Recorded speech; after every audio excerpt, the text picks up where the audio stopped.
Hurricane Valerius was bearing down, and as a top-tier fighter pilot, I was assigned to a rescue and evacuation mission.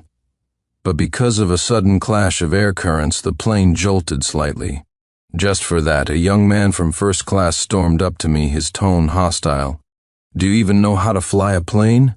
With hands that shaky, you have the nerve to sit in the cockpit? You bumped me. Can you afford to compensate me for that?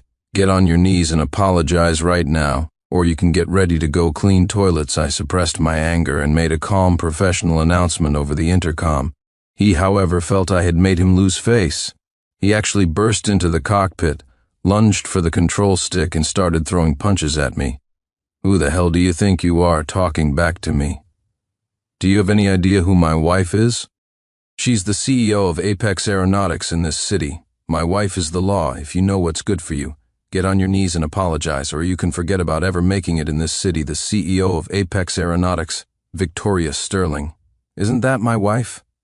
Looking at the man's smug, fearless face, I let out a cold laugh. Fine, I'd like to see just how she plans to run me, one of this nation's top special operatives, out of town. Chapter 1. The moment I finished speaking, Ethan Miller laughed as if he'd heard the funniest joke in the world, clutching his stomach dramatically. "Did you guys hear that?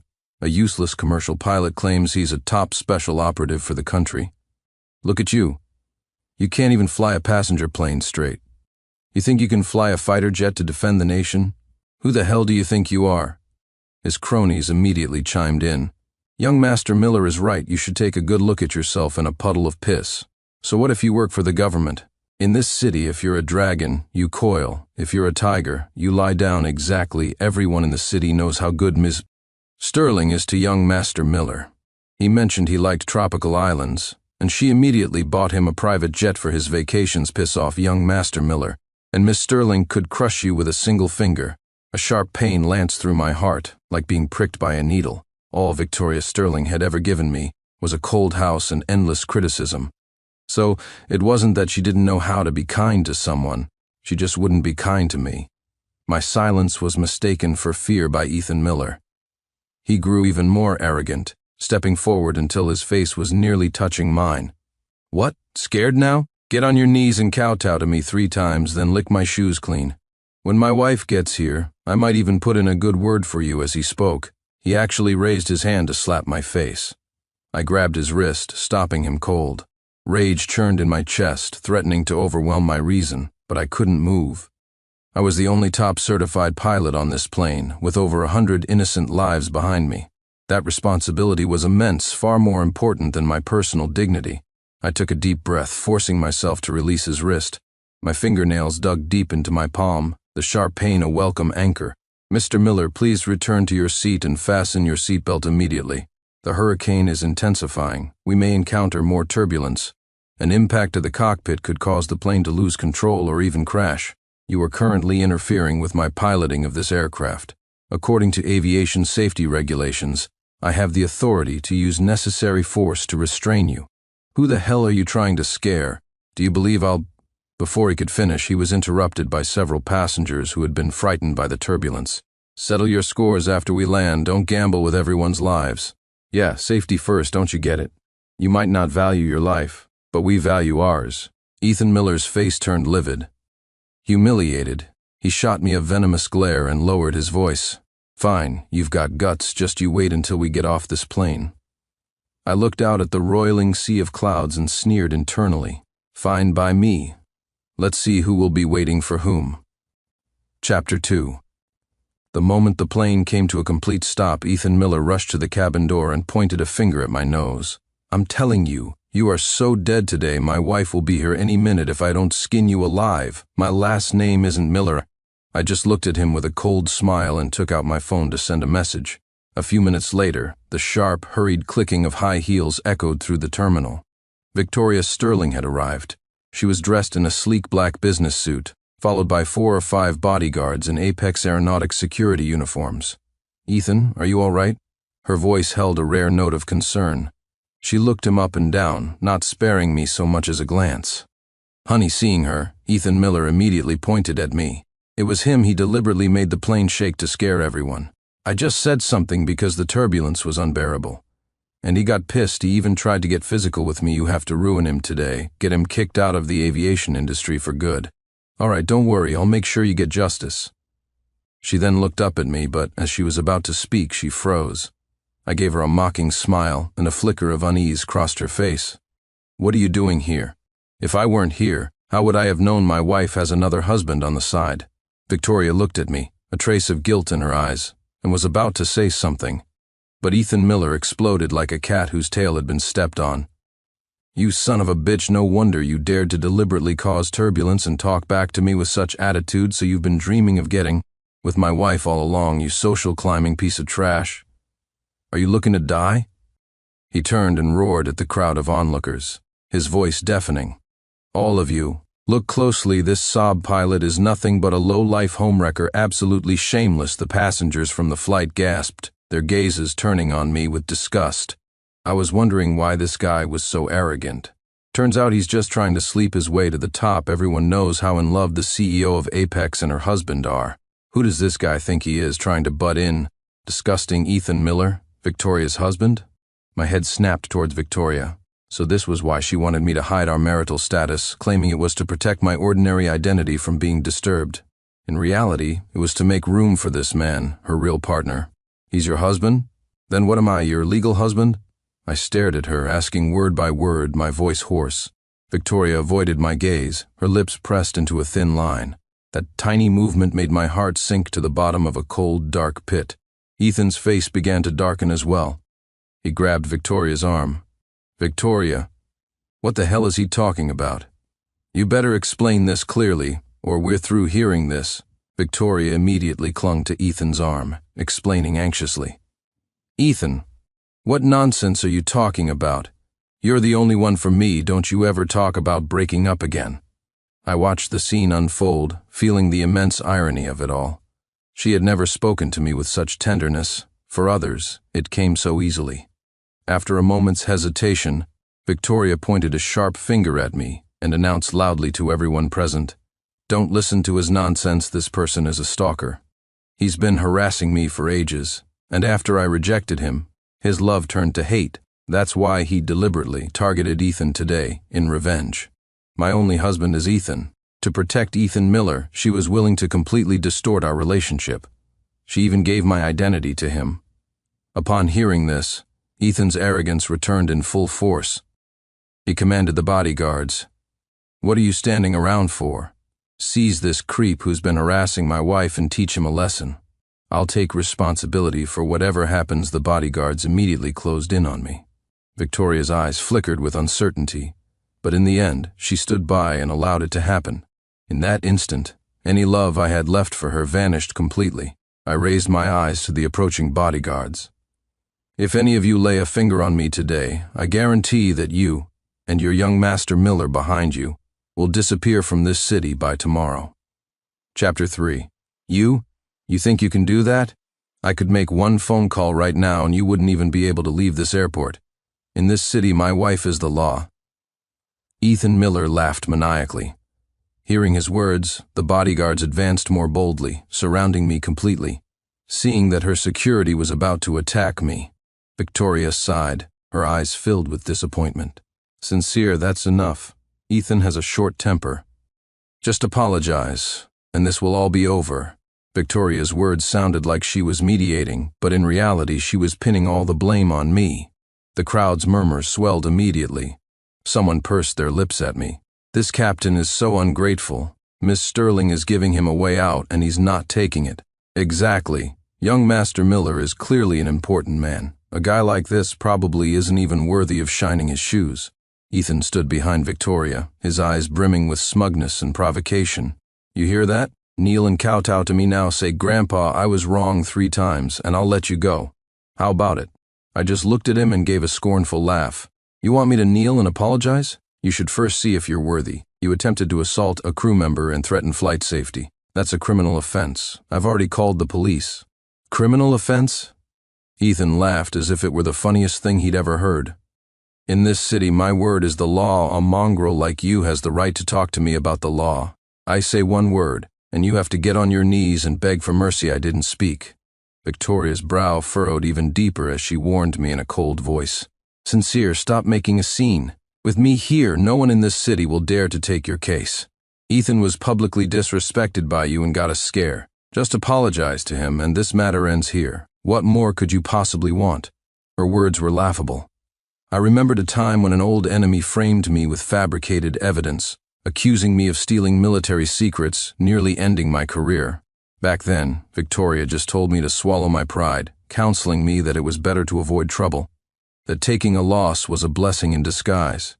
But now, just because her precious Ethan got a little scared, she was defending him this fiercely. In her eyes, the law had become a joke that a mongrel like me wasn't fit to discuss. In that case, I was curious to see if she really had the power to stop an arrest warrant issued by the National Security Bureau. Then, let's just wait and see. Just then, a message came through on my phone. The other party replied that the process was underway, and the arrest warrant would be issued shortly. What are you pretending for? Don't you know my wife runs this city? Wait and see? What can a pretty boy like you possibly do? How about this? Crawl between my legs, bark 3 times like a dog, and pay me $5 million for emotional distress, and I'll consider letting you go. As soon as he finished, a chorus of mocking laughter erupted from the crowd.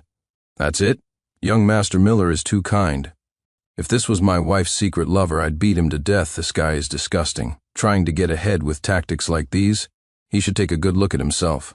Does he think he's worthy? Miss Sterling won't even give him the time of day. Although Victoria hesitated, she ultimately sided with Ethan. She looked at me and said, "I'll give you 10 minutes to think it over." It was she who had begged to be with me, promising that she would never let anyone bully me. Those sweet words from the past now felt like the cruelest irony. No need for 10 minutes, a mere $5 million. Consider it a donation to charity. I averted my gaze, my tone as flat as if I were discussing something utterly trivial. At these words, the entire area fell silent. Victoria's face showed surprise. She clearly hadn't expected me to agree so readily. "Where did you get that kind of money? Aren't you just—" I ignored her, speaking calmly. "Victoria, once the money is transferred, we're done." Victoria's face turned deathly pale in an instant. I took out my phone, my fingers scrolling through my contacts. I found the number marked with a special code name and pressed the call button. The moment the call connected, I deliberately put it on speaker. A clear male voice came through immediately. "Team Leader Anderson, what are your orders?" "Adjutant Shaw, help me transfer $5 million to this account." I read out the account number Victoria had just given me, my voice steady. "The memo is compensation for Mr. Miller's emotional distress." "Understood, Team Leader. The funds will arrive in 10 minutes. Ethan Miller watched me put on a show with the phone, laughing so hard he doubled over. "Sincere, you really know how to act, Adjutant Shaw? I bet it's Mr. Shaw from the corner store downstairs, right? Trying to fool people with cheap tricks like this. You're dumber than you look. You're just a damn pilot. Who are you trying to kid? 10 minutes for the money to arrive? Do you even have that kind of money? Or did you earn it by being some rich lady's boy toy?" Before I could respond, Adjutant Shaw, having heard the insult, spoke up immediately. "Sir, please watch your language. Comrade Sincere Anderson is a national hero and will not be slandered by you." "Him? A damn pilot is a national hero. I think your eyes are in your ass." The bodyguards and the crowd joined in the laughter, their eyes filled with contempt. Victoria remained silent, clearly believing I was putting on an act as well. "We'll see if it's an act or not soon enough." I hung up the phone, ignoring them. I could give them the money. I was just afraid the Miller family wouldn't dare to accept it. Chapter 4. Once the money was transferred, it would become concrete evidence of Ethan Miller extorting a public official. The trouble that followed would be more than they could handle. Ethan Miller crossed his arms, his eyes dripping with mockery. "All right then. If there's nothing in 10 minutes, you'll be the Miller family's personal watchdog from now on." The minutes ticked by. Even the onlookers who had initially believed me started to look at me with derision. "Look at this poor loser trying to act cool. I bet he doesn't have a dime. He's going to be skinned alive by the Millers. In a minute he dared to offend young Master Miller. He's finished." The smile on Ethan's lips grew wider. 3 minutes left, Sincere. "Have you figured out how you want to die? Or are you planning to kneel, kowtow, and call me Grandpa a few times to beg me to let you go?" His words drew a fresh round of laughter from the crowd. "You should probably worry about how you're going to die first after insulting and extorting a national hero." Humiliated and enraged, Ethan Miller raised his hand to slap me. "You bum, how dare you threaten me?" Victoria also looked at me with disappointment. "Sincere, would it kill you to stop pretending? Ethan is furious. Can't you just apologize? If you really push me, forget about your crappy job. I'll make it so you can't even find a scrap of food in this city." Just as her voice fell, a transaction notification popped up on her phone. $5 million, down to the last cent. The crowd gasped in unison and the place erupted. "No way, how does a broke pilot have that much money? My God, who is this guy?" The person on the phone called him a national hero. Could it be true? Ethan froze on the spot, staring at the screen in utter disbelief. This is impossible. Before he could process it, a series of orderly footsteps echoed from the airport entrance. Several uniformed law enforcement officers strode in and announced in a grave voice, "Who is Ethan Miller? We have orders from our superiors. You are under arrest for the crime of insulting and extorting a national hero." Hearing this, the color drained from both Ethan's and Victoria's faces, leaving them deathly white. Chapter 5. Arrest? On what grounds are you arresting me? Ethan Miller stumbled back a step, pointing a finger at the officers and screaming, "Open your damn eyes and look carefully. I'm the husband of CEO Victoria Sterling of Apex Aeronautics. You dare to touch me? You must have a death wish." The lead officer emotionlessly presented the arrest warrant. "Ethan Miller, you are suspected of extorting a public official. The evidence is conclusive. Please come with us." "What damn evidence?" Ethan's face contorted, and he stood rooted to the spot. "Sincere Anderson, this is your doing, isn't it? Putting on a show, hiring a bunch of actors to try and scare me?" He lunged forward to shove the officers, but was swiftly restrained by the shoulder. Ethan struggled like a rabid dog, screaming obscenities. "You dare to lay a hand on me? Believe it or not, my wife will have you all fired and begging on the streets." Victoria finally snapped back to her senses. She rushed forward to stand in front of Ethan, her eyes flashing with a warning. "Sincere, don't push your luck. Do you really think I'm a pushover? Tell them to get lost right now, otherwise I'll make you vanish from this city so completely that not even your ashes will be found for the sake of our past. I don't want to be too ruthless." "Don't force my hand, our past?" I let out a short, sharp laugh. "Ms. Sterling, don't you think it's ridiculous to bring up our past now?" Behind her, Ethan's eyes were bloodshot with rage as he yelled at the top of his lungs. "Victoria, why are you still wasting your breath on this idiot? Just have the security throw him and this bunch of losers out." The bodyguards behind Victoria took a step forward, facing off against the law enforcement officers.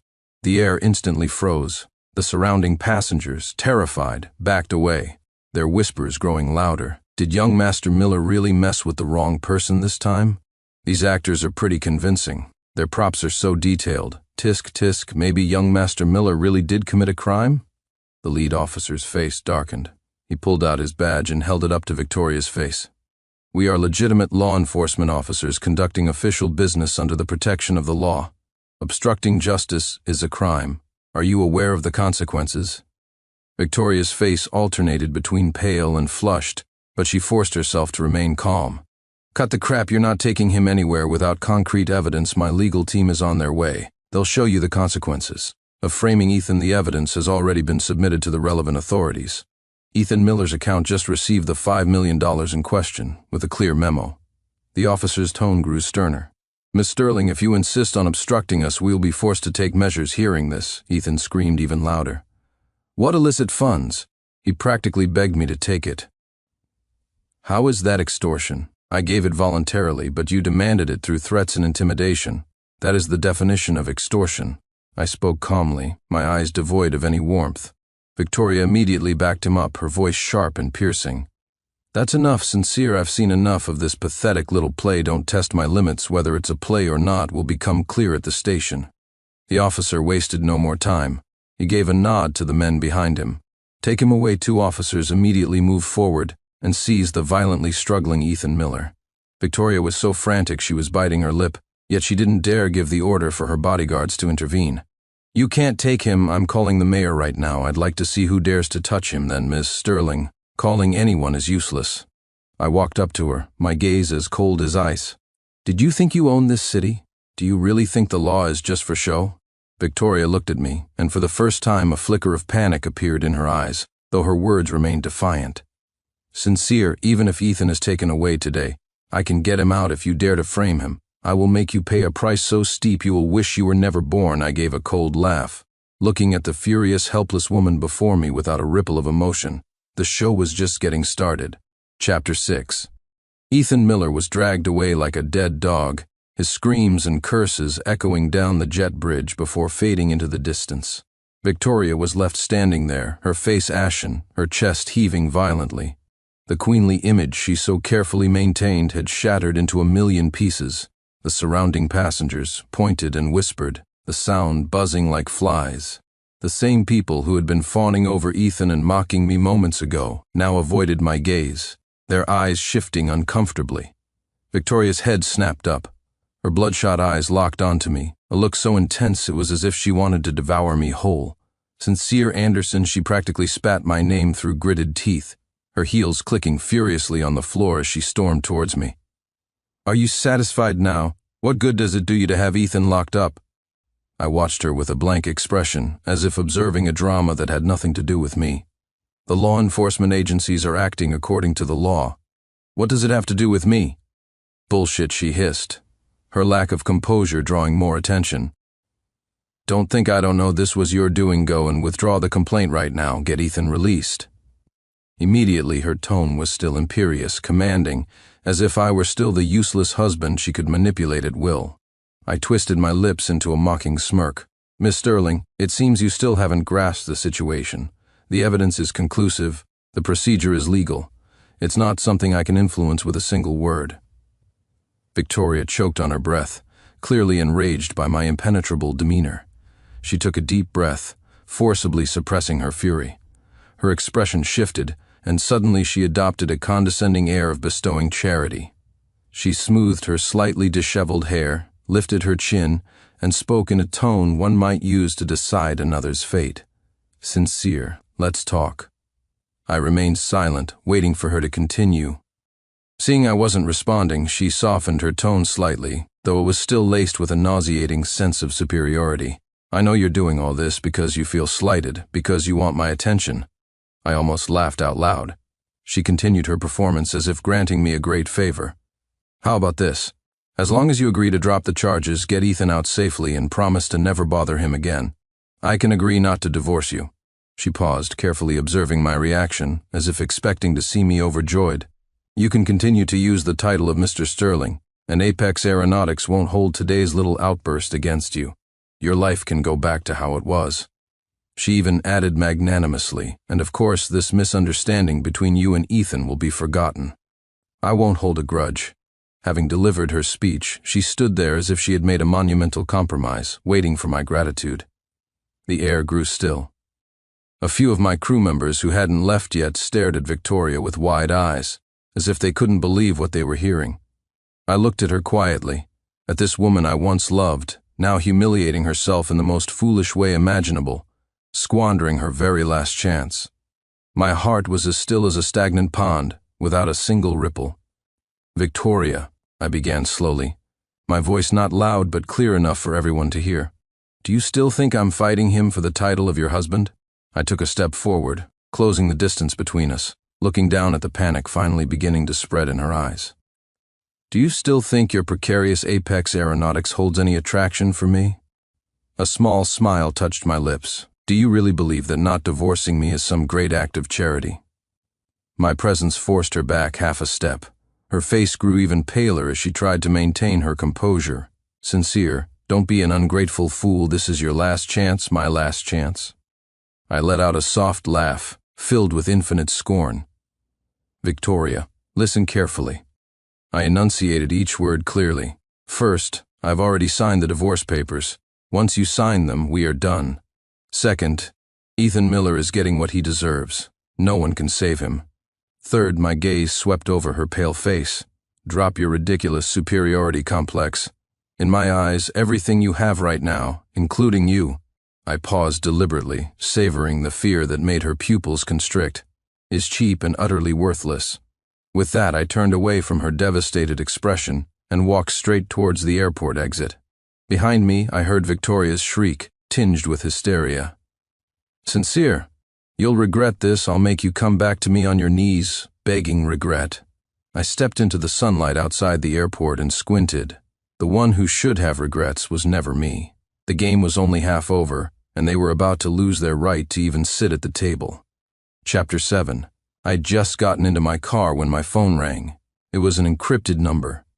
Team leader, urgent mission. The voice on the other end was frantic. The Sky Shark is malfunctioning. It's stuck on the test field, and you're the only one who can handle it.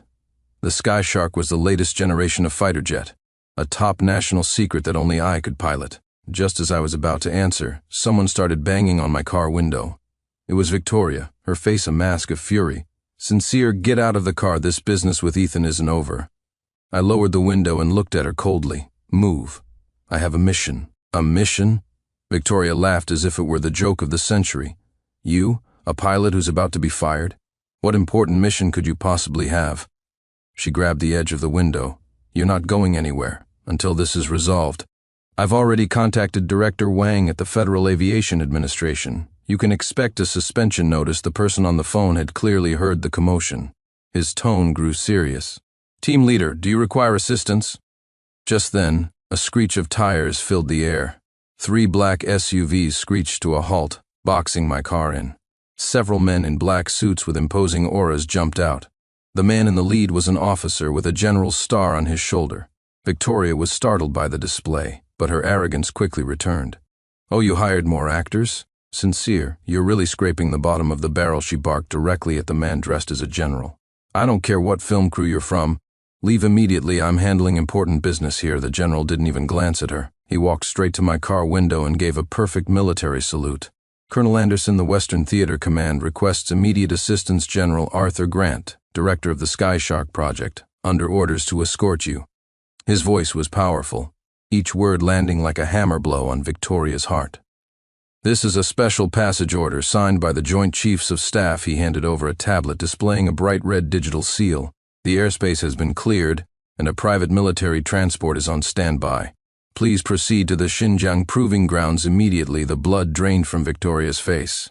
She stared at me in disbelief, then back at the general, her lips trembling. "Colonel? Impossible. He's just a commercial pilot." Only then did General Grant give her a cold look. "Ma'am, you are obstructing a top-level national military mission. Under the National Security Act, I can have you arrested on the spot." The men behind him took a menacing step forward. Victoria stumbled back, her high heel twisting, nearly causing her to fall. Her eyes, fixed on me, were filled with terror and confusion. I pushed open the car door, not even bothering to look at her, and nodded to General Grant. "Let's go." Sincere Victoria suddenly screamed and lunged forward, trying to grab my arm, but she was blocked by the general's aide. She yelled like a madwoman. "You lied to me. You've been lying to me all along. A simple pilot. It was all fake." I stopped and looked back at her one last time. "I never said I was a simple pilot," I said calmly. "It was you who looked down on me with your arrogance, who treated me like I was nothing. Now," I pulled a cold smile, "you get to see the real me, just as you wished." Without another word, I got into the military SUV. The convoy sped away, leaving Victoria collapsed on the pavement, her face ashen. In the rear-view mirror, her figure grew smaller and smaller. Ahead of me lay a critical piece of national technology waiting for my rescue. This was my true battlefield. Chapter 8. The military transport landed directly at a top-secret proving ground in Xinjiang.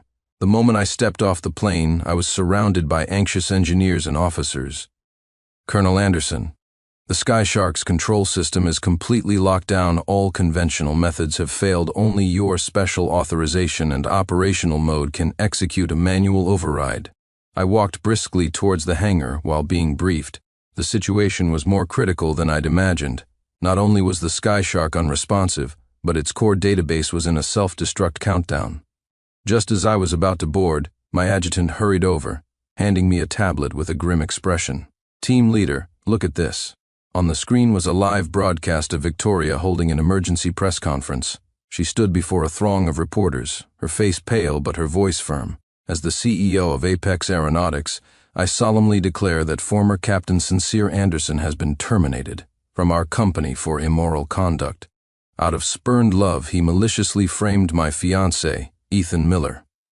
Alongside the broadcast, fabricated evidence scrolled across the screen. The video of my conflict with Ethan had been maliciously edited to make it look like I had started the fight. There was even a forged psychological evaluation claiming I suffered from delusional disorder. The live chat was filled with vile comments that trash pilot should just die. I support Mess Sterling. A person like that is allowed to fly a plane? My adjutant spoke in a low voice. Public opinion is completely one-sided. Should we? I let out a cold laugh and handed the tablet back to him. Ignore it. Prepare for boarding. Half an hour later, I was seated in the cockpit of the Skyshark. I pushed the control stick forward, and the black fighter jet shot into the sky like a sword. And at that moment, I made a decision. Patch me through to the National Air Traffic Control public channel, I ordered, and activate the onboard panoramic cameras. Feed the live signal to all major media platforms. My adjutant was shocked. Team leader, that violates security protocols. Follow the order, I said, my tone leaving no room for argument. It's time certain people see exactly who it is they've been insulting. At that moment, in airport control towers across the country, in the cockpits of every flying commercial airliner, and even on television screens in millions of homes, the feed suddenly switched to a single image. Against the vast blue sky, a futuristic fighter jet was performing maneuvers that defied the laws of physics. In the corner of the screen was a close-up of my profile, calm and focused. A steady voice broadcast across the nation, "This is Skyshark test pilot Sincere Anderson. In light of recent false rumors circulating about me, I am now, under orders, conducting a special test flight to set the record straight. The following maneuvers will demonstrate our country's latest advancements in aviation technology. Unauthorized personnel are advised not to attempt to replicate them." For the next 10 minutes, I piloted the Skyshark, carving perfect arcs through the sky, each move leaving aviation experts utterly stunned. The tide of public opinion in the live chat reversed instantly. This skill. Is he a god? Everyone who was just insulting him needs to come out and apologize. Wait, isn't this the useless pilot Victoria Sterling was talking about? Finally, I brought the jet to a hover above the proving grounds and spoke calmly into the camera. A real pilot lets his skills do the talking. As for certain people who rely on slander to get attention, I paused intentionally, letting the entire nation listen in. You are not worthy of judging my profession. When I landed the jet smoothly, my adjutant ran up to me, ecstatic. Team leader Victoria's press conference was cut short. The entire internet is digging up dirt on her, and the Miller family's corporate stock has plummeted. I took off my helmet and wiped the sweat from my brow, my expression unreadable. Chapter 9. 1 month later in the city's Supreme Court, a high-profile trial was underway. I sat at the plaintiff's table, dressed in a crisp military uniform, the colonel's insignia on my shoulders gleaming brightly. Across from me at the defendant's table, Victoria Sterling and Ethan Miller looked gaunt and haggard, their eyes darting around nervously. Defendant Victoria Sterling, charged with embezzlement, commercial fraud, and endangering national security. Defendant Ethan Miller, charged with extortion, endangering public safety, and perjury. With each charge read by the prosecutor, a collective gasp went through the gallery. The press section was a flurry of camera flashes, their lenses all aimed at the two trembling figures in the dock. Impossible, you have no proof. Victoria suddenly shot to her feet, hysterical. Sincere, why are you doing this to me? I calmly opened the file in front of me and pushed a stack of photographs toward her. They were surveillance snapshots of her meeting with foreign agents 3 years ago. The timestamp matched the exact moment I had encountered a mysterious accident during a top-secret mission. 3 years ago, you leaked my coordinates to a foreign agency, resulting in the deaths of 3 of my comrades. My voice was ice cold. Did you really think I made an emergency landing because of engine failure? The color drained from Victoria's face, leaving it as white as a sheet. Ethan was trembling uncontrollably. You're lying, Victoria would never. The judge slammed his gavel down. Silence, the defendant will remain quiet. Just then, the courtroom doors opened, and an elderly man in a general's uniform walked in steadily. The courtroom erupted in murmurs. The newcomer was none other than General Grant from the Military Disciplinary Commission. General Grant nodded to the judge, then turned to me and gave a solemn military salute. Comrade Sincere Anderson, we have verified all the evidence you provided. Thank you for enduring 3 years of humiliation and for your contribution to our national security. He turned to face the court, his voice ringing with authority. Victoria Sterling has been providing our country's military-industrial intelligence to foreign organizations for a long time. and Ethan Miller has been using his status to launder foreign funds. The evidence is irrefutable. The trial lasted 6 hours. When the judge finally delivered the verdict, Victoria collapsed to the floor. Defendant Victoria Sterling, guilty on all counts, sentenced to life in prison. Defendant Ethan Miller, guilty on all counts, sentenced to 30 years in prison. The bailiffs moved forward to handcuff them. As she was being led away, Victoria suddenly struggled frantically, her eyes locked on me. "Sincere, did you ever love me at all?" I slowly rose and walked over to her. From the pocket of my uniform, I took out a faded wedding band. It was the same one she had let Ethan throw away in front of all those passengers. "I did," I said softly, watching the last flicker of hope ignite in her eyes. "But the moment you chose to betray our country and our soldiers, the Sincere who loved you died." Then, before her stunned eyes, I tossed the ring into a nearby trash can, where it landed with a faint metallic clink. 3 months later, I stood before a martyr's tomb. The names of my 3 comrades were carved into the stone, their photos forever capturing their youthful smiles. I gently placed a bouquet of white chrysanthemums at the base and raised my hand in a standard military salute. "Brothers, rest in peace. The people who harmed you have received the punishment they deserve." The wind whispered through the pine trees, a soft rustling sound like a response from my fallen comrades. As I turned to leave, the setting sun cast my shadow long behind me. At the end of the road, a brand new fighter jet waited on the runway for its pilot, and I would continue to guard the sky that they had defended with their lives. End of story.